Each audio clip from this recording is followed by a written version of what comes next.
К другим новостям. Попробовать себя в роли пожарного, примерить спецсредства спасателей и просто весело провести время смогли ребята из Жатайской школы, которые пришли на экскурсию в пожарную часть. Там им рассказали о нелегкой работе пожарных. Репортаж Виталия Абрамова.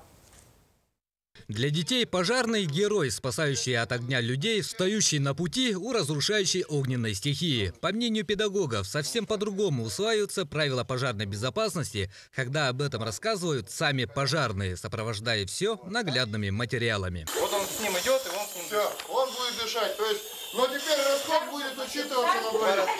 Расход увеличивается в 2 раза. Огнеборцы показали ребятам предметы боевой формы, диспетчерскую службу, помещение для отдыха. Некоторым школьникам посчастливилось даже посидеть за рулем пожарной автоцистерны. Тут очень весело. Хорошо. Не тебя спрашиваю. Уютно. Я тоже. Что нового интересного узнали? Пожарным быть весело. Вау. Спасать то, что можно, людей. Пожарным быть весело. Снаряжение. И у меня тут есть тезка.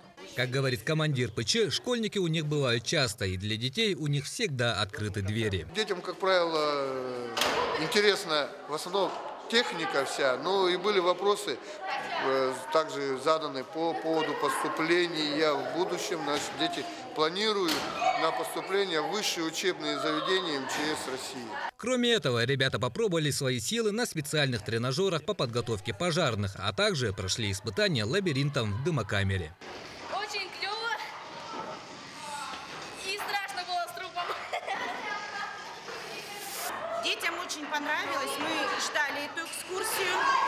Особенно детям понравилось вот здесь, в этой дымовой камере.